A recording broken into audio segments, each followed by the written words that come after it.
Alright, let me talk to you. I played Stardew Valley, but rings are overpowered. And by that I mean I started with 6 rings. Just like the tale of Lenny and the genie lamp, this isn't my story.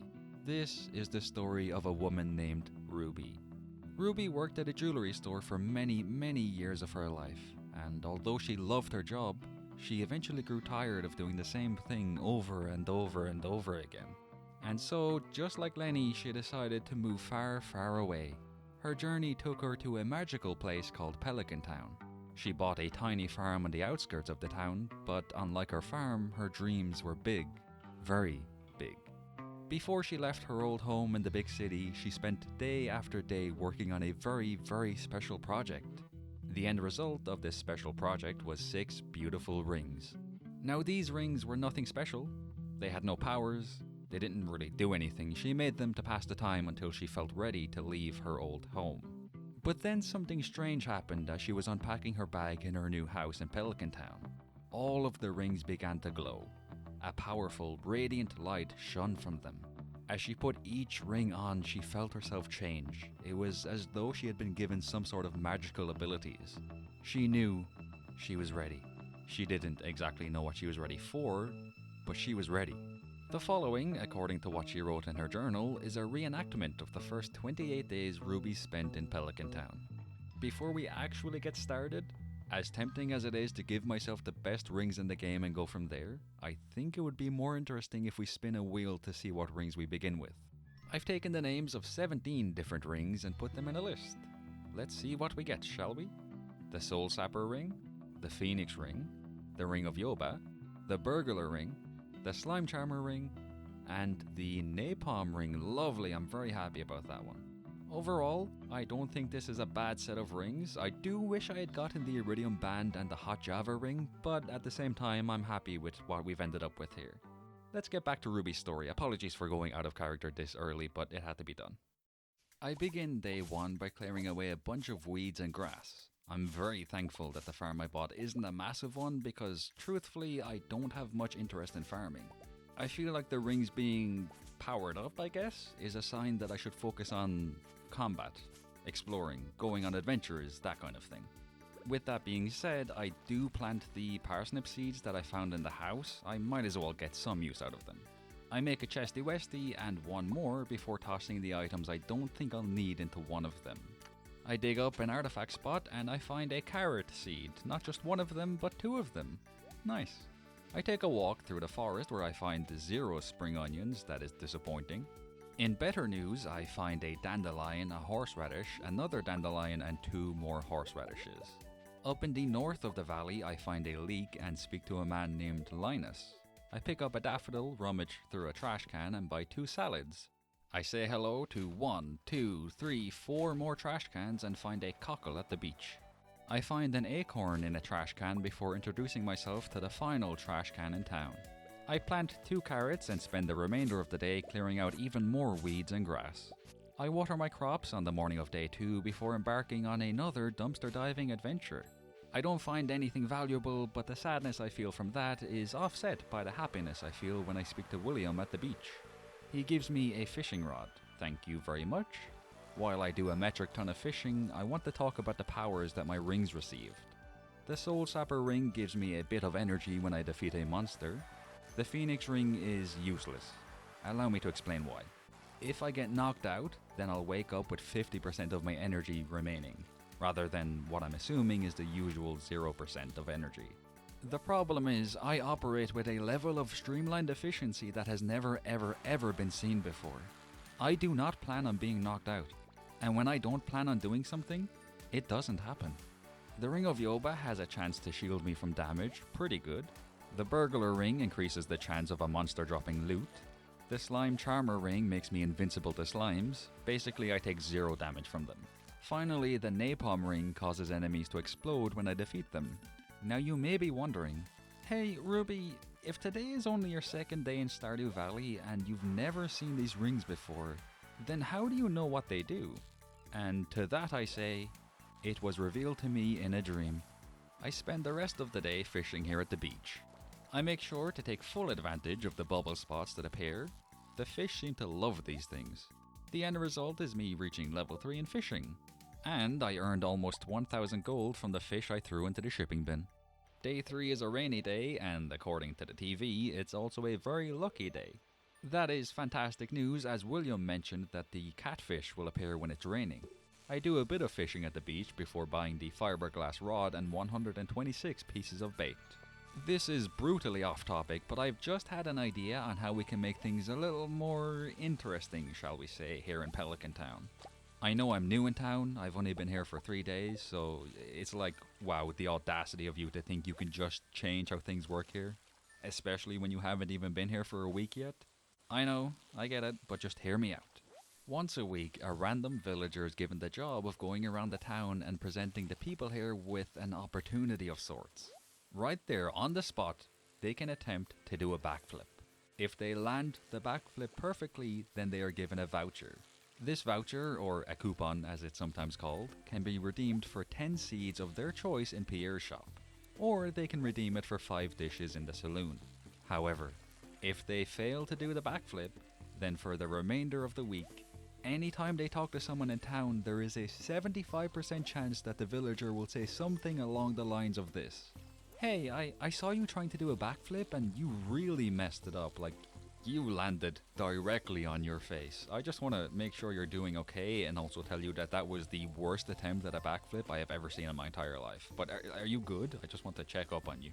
Furthermore, if you fail to do a backflip 4 times in a row, then at some point during the year, somebody will slide tackle you and do the Fortnite default dance. You don't lose money or items when this happens, no, you lose something far more valuable. You lose aura. Anyway, today was an incredible day. I fished right up until 2 AM. I hit level 5 in fishing, which means fish are now worth 25% more gold. Clinty Winty is here on day 4. He has given me the crafting recipe for the furnace.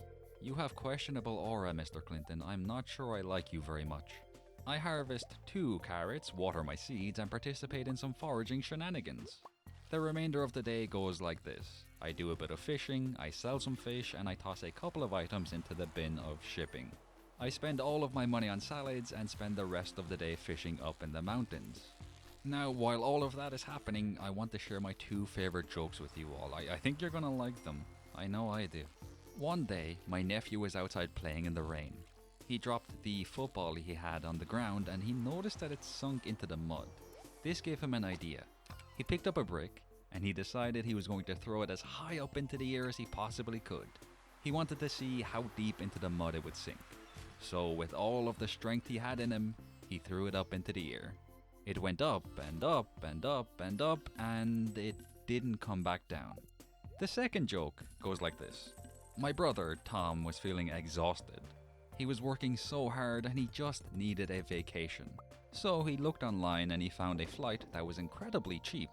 He wondered why the price was so low when he saw a warning attached to the listing. Under no circumstances are birds and sandwiches allowed on the plane.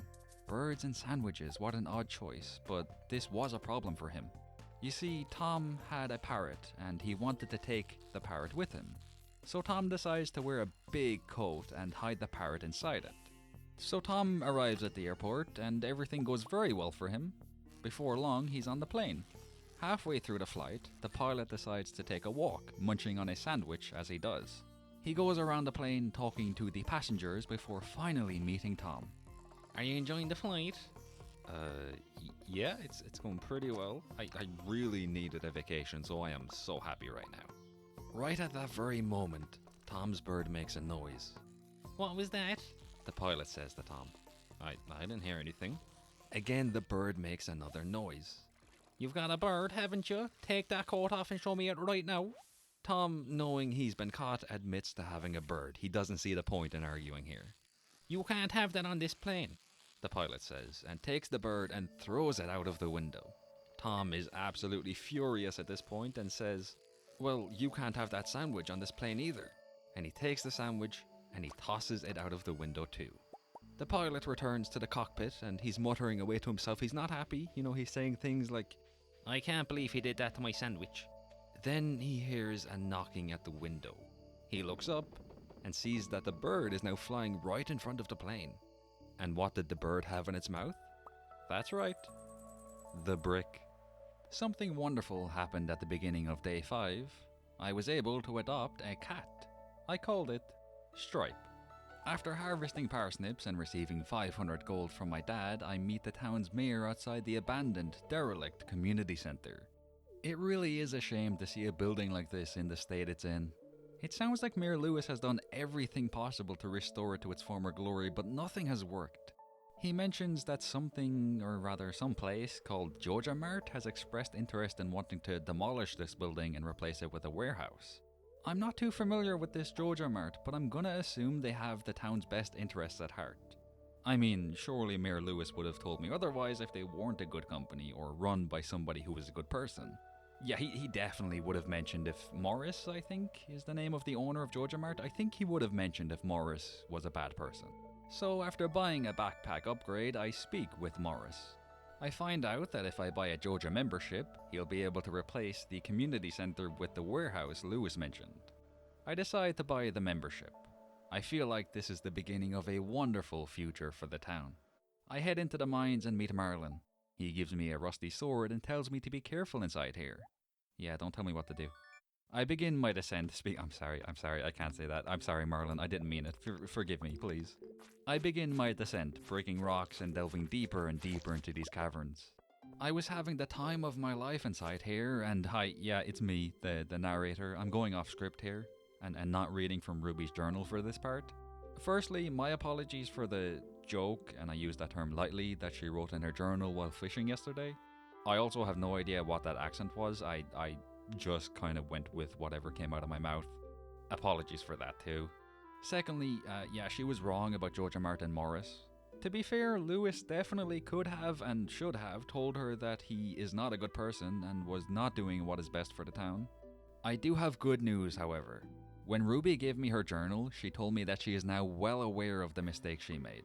So please don't judge her for buying a Joja membership. Okay, thank you. Let's go back to Ruby's point of view.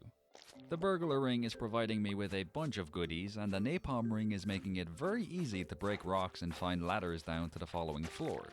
The soul sapper ring is providing me with some nice bonus energy, and the slime charmer ring is doing wonders for my sanity.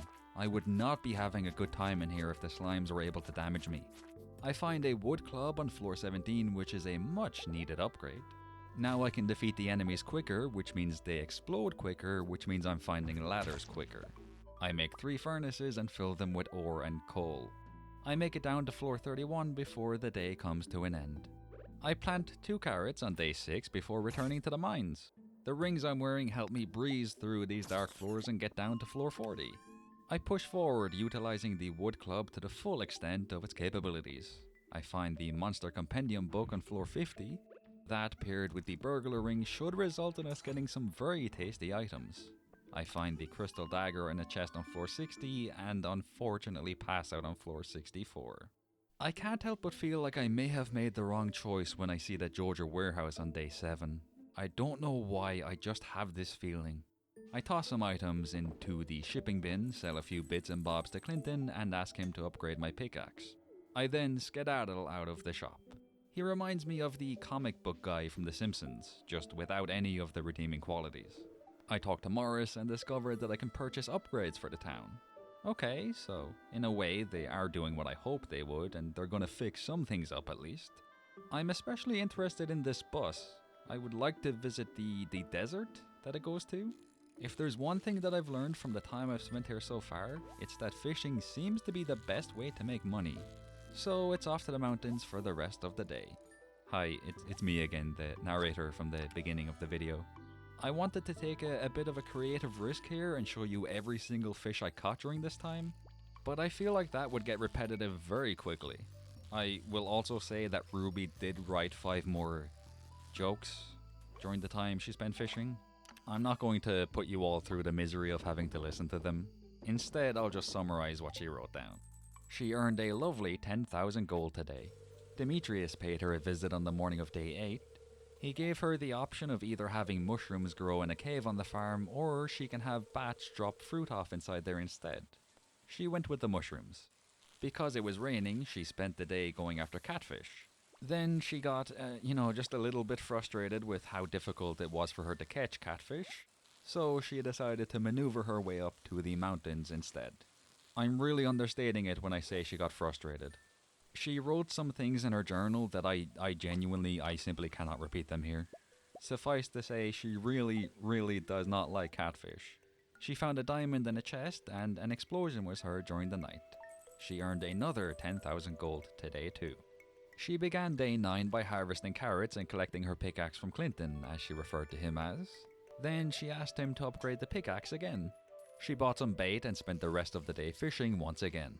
She didn't have the best day today, she only earned 5,600 gold. In her words, the general vibe of the place was not immaculate today.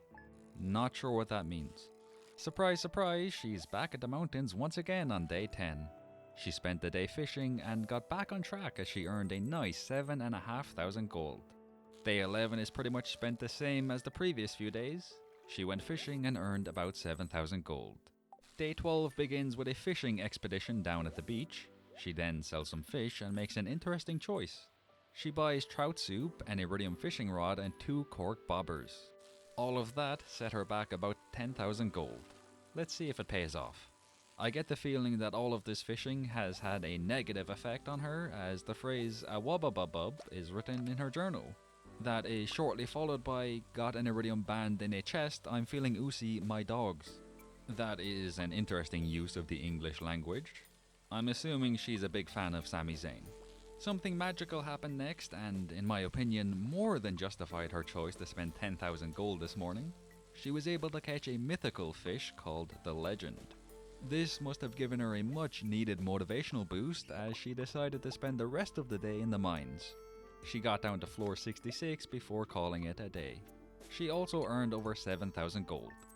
The fishing segment is almost over now, so I'm going to go back to narrating from Ruby's point of view from this point forward. Day 13. I find myself up in the mountains once again. I must admit, I grow tired of fishing. This isn't what I had in mind when I realized my rings had been given magical powers. I thought I'd be in the mines day after day after day, exploring, fighting, finding all of these wonderful treasures, but that just isn't happening right now. I'm focusing on the positives, however. I have 36,000 gold, so I'm very close to being able to get the bus up and running again. And in even more positive news, a lovely event is taking place today. The Egg Festival, it's called. I introduce myself to all of the villagers that have gathered here in town. I've spent so much time going through the mines and fishing that I haven't spoken to like 95% of these people. It was nice to speak with them finally. I participate in the egg hunt, it goes rather well and I end up coming in first place. I receive a hat for winning. Neat. I toss some things into the shipping bin and I go to sleep. I make a beeline for my happy place on day 14, the mines. I make it down to floor 70, then I enter floor 71. The Monster Compendium book and the Burglar Ring put in absolute work on this floor. I defeat skeletons and get not just 1 or 2, but 3 bone swords. I get another one on floor 72 along with a diamond. I get yet another bone sword on floor 73. As if that wasn't enough, 2 more are dropped by a skeleton on floor 78. This weapon is amazing. It is absolutely tearing through the monsters. This makes it even easier and faster to find the ladders that lead down to the next floor. I sell some equipment to Marlin, mainly the bone swords I found. I grab a pair of boots on floor 80 and I continue onwards. I was a bit worried that the monsters from this point forward would be extremely tough, but they're no match for the bone sword. I make it down to floor 90 where I find the obsidian edge sword in a chest, another beautiful upgrade. I make it to Joja Mart just before it closes and I give Morris 40,000 gold to repair the bus. It was worth it, it was all worth it. I buy a few salads, toss some items into the bin of shipping and head to Sleepy Town. Day 15 is off to a wonderful start as salmon berries are growing on the bushes here in the valley. I gallivant around the place collecting all of the berries I come across. After completing this scavenger hunt, I use the newly refurbished bus to get to the desert. A festival is taking place here today. Let's take a look. I ask a chef to make me a dish. He uses rare fruit and hot sauce. The resulting dish gives me a nice speed and luck boost. I talk to someone referred to as the Scholar. They ask me 4 questions. I answer 1, 2, 3, 4 of them correctly and receive 50 calico eggs. A stall is selling strawberry seeds. I'm gonna make sure to grab at least a few of them before the day comes to an end. Marlin will give me 40 eggs if I can collect 15 pieces of iridium ore in the Skull Caverinos. I have 6 rings, the obsidian edge sword, and a steel pickaxe. I'm not just ready to do this, no, I am qualified. I interact with a statue inside here to increase my egg level by 1. The statue activates in effect. I was gonna say that I was unlucky because more monsters will spawn because of the statue, but this could very well work in my favor. The more monsters there are, the more times my napalm ring will cause explosions.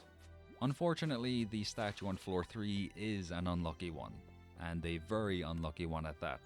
Mummies are now angry. That doesn't sound good. Sure enough, it isn't good. They zoom around the place and do a considerable amount of damage. My tactic for floors with mummies is going to be quite simple from here on out. Avoid the floor entirely if I can, that is best case scenario right there. But inevitably I am going to end up on a floor with mummies, and when that happens, I'm going to stay as far away from them as I possibly can. Speaking of monsters, slimes are a breath of fresh air inside here. The slime charmer ring is really coming in handy. I can battle them with 0 risk. I spend the day frolicking around the Caverinos, clicking on statues, collecting eggs, defeating monsters, and making the most of my rings. I gotta say, the burglar ring is currently the #1 contender for the title of MVP inside here. I'm getting books that give experience points, iridium ore, monster loot like solar and void essence, so many goodies because of this ring. Energy is not an issue. There's so many monsters inside here, so that extra energy from defeating them adds up really quickly. Oh, I'm also getting a lot of spicy eels and crab cakes from the monsters. They give a lovely speed boost when you eat them. I find the 15th piece of iridium ore on floor 39, but I'm not quite ready to leave yet. I want to bump my egg level up as high as I can before I do so. I click on a statue on floor 45, monsters now do less damage. I click on a statue on floor 50, monsters now do more damage. Okay, thanks. I bump my egg level up to 25 on floor 69. I'm happy with that level. I spend a teeny bit more time inside here before leaving. I talk to Gil, who gives me 200 calico eggs and a hat. I grab 55 strawberry seeds before the night comes to an end. I chop down some trees on the morning of day 16. I want to make the farm look at least passable before the end of spring. I toss the ores I gathered yesterday into the chest in the mines before attending day 2 of the desert festival. Today's challenge is to reach floor 30 of the caverns. I will receive a whopping 50 eggs for doing this. I enter a tent that Emily has set up and I receive a new outfit. I like this. I really like this. I'm gonna keep it. I ask the chef to make me the same dish as yesterday and buy 20 coffee from Harvey. Then I enter the Caverinos for the second time. I do pretty much everything I did yesterday. I activate statues, I collect iridium ore and gems and things like that. I defeat monsters, rather quickly, and I make good use of the burglar and napalm rings. A statue on floor 5 has caused more serpents to spawn. That's going to work very well alongside the napalm ring. And they drop spicy eels, so I think that's a win-win. My mining level is getting quite the boost from my time inside here too. If I can make it to level 8, then I'll be able to craft mega bombs. A disaster happens on floor 29. Mummies have become angry once again. As if that wasn't bad enough, food is now half as effective thanks to a statue on floor 30. This just got a lot more interesting and dangerous too. I play things a lot more carefully, but I'm still moving through the floors at a decent pace. I activate a statue on floor 49 and get down to floor 50 to reach an egg level of 25. Just in time too, as it's gone past 1 in the morning.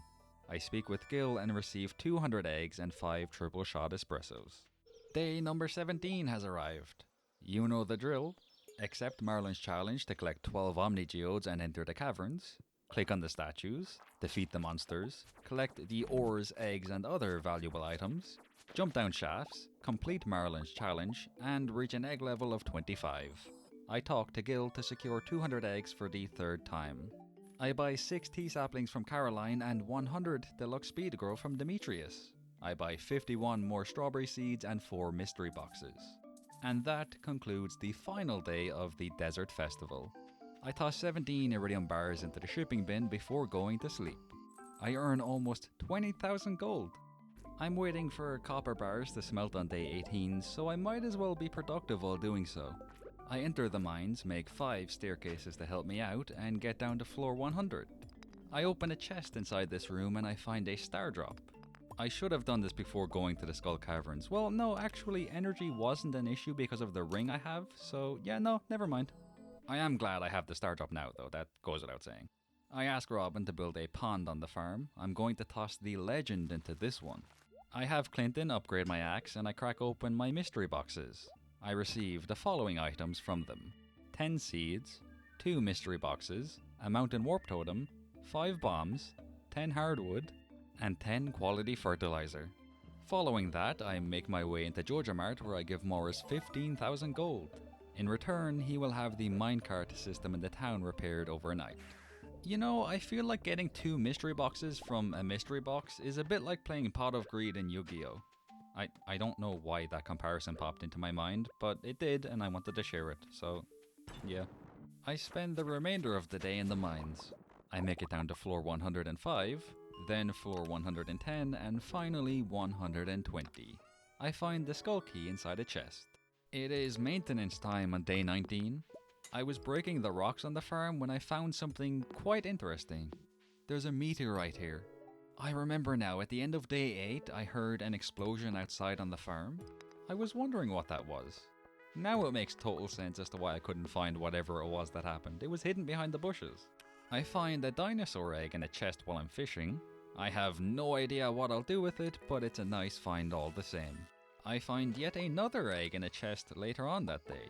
Yeah, I spent the entire day fishing. It was definitely worth it though, as I hit level 10 in fishing, so fish are now worth 50% more gold.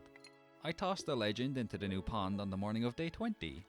Then I visit Clinton, retrieve my axe, and ask him to upgrade my pickaxe. Clinton, your vibe may be questionable, and your aura may be strange, but admittedly I do see your value.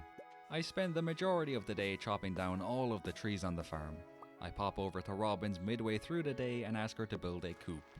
By the time night falls, I've cleared out the entire farm. Except for a few rocks, but I don't have my pickaxe with me right now, so I kinda have to wait until I can take care of those.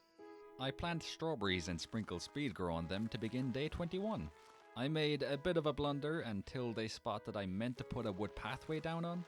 It is bothering me so much, but I don't have my pickaxe, so I can't do anything about it right now. That upsets me. I also plant strawberries on the left side of the farm along with the tea saplings I bought from Caroline. I'm already liking the current state of the farm, so I'm excited to, I guess, finalize it and see how it looks when next week comes to an end. The golden pickaxe has been acquired on day 22. Wasting no time whatsoever, I fixed the mistakes I made and plant a few more strawberries. I am sad to announce that the crows have already eaten a seed. I mean, I just replaced it with a new one, but still, that is frustrating. After watering all of my strawberries, I break open the meteorite. I get omnigeode, stone, and iridium ore. Not bad. I spend all of my money on salads, sell an espresso and a salad to Pierre, and buy a bus ticket. I trade 10 iridium bars for the desert warp totem crafting recipe. Then I use the skull key to unlock the door to the caverns. I'm not trying to get really far down here today.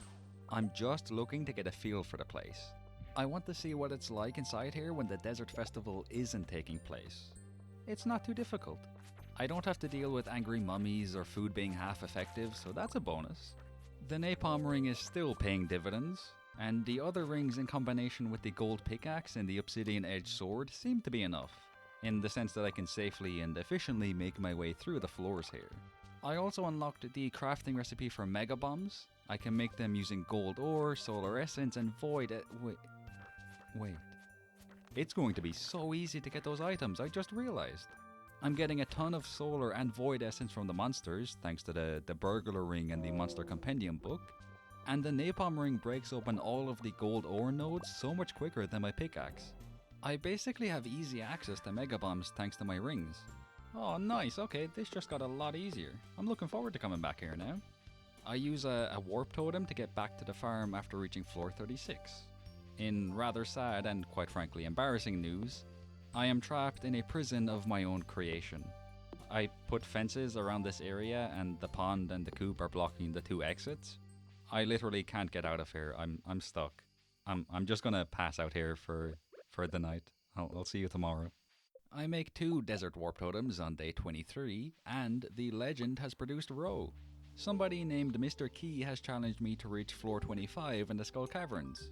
They'll give me, and I quote, a mountain of gold if I do. I did that yesterday, so give me my money, please. I sell some things to Clinton and buy the 3rd backpack upgrade. Then I take it easy for the remainder of the day. I also earned around 4,000 gold. Speaking of gold, Mr. Key has sent me the Mountain of Gold, aka 10,000 gold, on day 24. Thank you. I collect more Legend Row and I attend the Flower Festival. I buy a rare crow and 8 tubs of flowers. And that is everything I did today. I asked Marnie to add 4 chickens to the coop on the morning of day 25. Their names are Steve, Roger, Stan, and Haley. I buy some hay for my new chickens before heading up to Robin's house. I move the pond to a different spot, but I do not move the coop. There's an artifact spot on the ground where I want to place it. That's an inconvenience. I dig it up and I receive seeds of the summer squash variety. With that taken care of, I can finally move the coop to where I actually want it to be. I decide to buy the crafting recipe for the stepping stone path and say hello to my chickens. They seem to be doing well, which is good. I mean, if they're doing well, then I'm doing well. I spend the rest of the day using stepping stones to decorate the farm. I also plop my tubs of flowers down, all 8 of them. And the crops on the right side of the farm are safe thanks to the rare crow. It's not much, but I think I'm going to leave the farm like this. Truth be told, I don't like it. I love it. It's got a minimalistic feel to it while also having the essentials. Some crops, a coop, a pond with the legend might I add, and some pretty flowers. I'm kind of oddly proud of this. The first thing I do on day 26 is check on my chickens. They are thriving here in their new home. I consume a crab cake and drink a coffee before using a desert warp totem. Let's get down to brass tacks. I have a gold pickaxe, 6 rings, the obsidian edge, salads, and an unparalleled amount of willpower. There is no reason whatsoever why I can't reach floor 100 in the Skull Caverns today. Let's do this. I brought 2 cherry bombs with me, so I used those to kickstart the process. I defeated monsters with no hassle and I fly down to floor 12. I find an auto petter in a chest. I'm gonna be honest with you all, I was not taking this as seriously as I should have been for the first maybe 19 floors. That all changed on floor 20. I remembered that I have easy access to mega bombs, so I make 11 of them. Like Triple H putting on a new outfit, the game has changed. I steamroll my way through the enemies with a level of determination that has not been seen in any human being from the beginning of time up until this very moment. I collect copious amounts of gold, iron, copper, and iridium ore. I reach my hand into the pockets of the monsters here, and with no sense of shame or regret, I rob them of their solar and void essence, of their crab cakes and diamonds, but most of all, of any and all hope they had of defeating me. I said at the very beginning that the Phoenix Ring was useless because I simply would not be knocked out, and I do not intend to eat those words. I make more and more mega bombs, the production of serotonin in my body reaching a new all-time high each and every time I do so. Just when I think I have become the happiest version of myself that I can possibly be, I find a prismatic shard.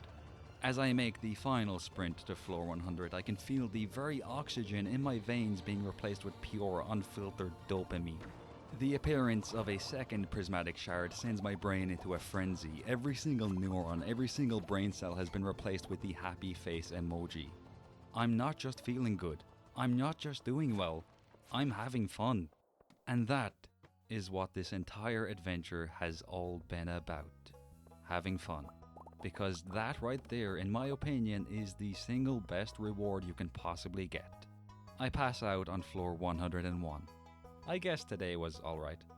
I wake up on day 27 with the biggest smile on my face. I use a warp totem to get to the desert where I step into this thing and trade a prismatic shard for the galaxy sword. I donate a handful of items to the museum, ask Clinton to crack open geodes, donate more items, and rinse and repeat. Gunther, I'm sure, is absolutely over the moon with how many items I just donated. I buy a few salads, and for the final time, I enter the Skull Caverns. I don't stay here for long, I just wanted to reach level 10 in mining. Once I've done that, I return to my farm and relax for the remainder of the day. Metal bars are now worth 50% more gold. Day 28. The final day of spring has arrived. I harvest all of the strawberries that have grown not just once, but twice, and it was certainly very nice. I sell iridium bars to Clinton and give 35,000 gold to Morris. The greenhouse on the farm will be repaired tonight. I sell strawberries, ask Clinton to upgrade my pickaxe to iridium quality, and sell even more iridium bars. And that is the end of day 28. Well, what an adventure that was, huh? I hope you all enjoyed the story of Ruby and the rings. I think it's fair to say that she showed us just how powerful rings can be when used in certain ways. The two stars of the show in my mind were the Napalm ring and the Burglar ring. And we do have to give credit to the Soul Sapper ring as well. That proved to be almost, if not just as useful as the previous two rings I mentioned, albeit in a more subtle fashion. Anyway, I'm going to wrap things up here. So, thank you all very much for watching. Have a good one.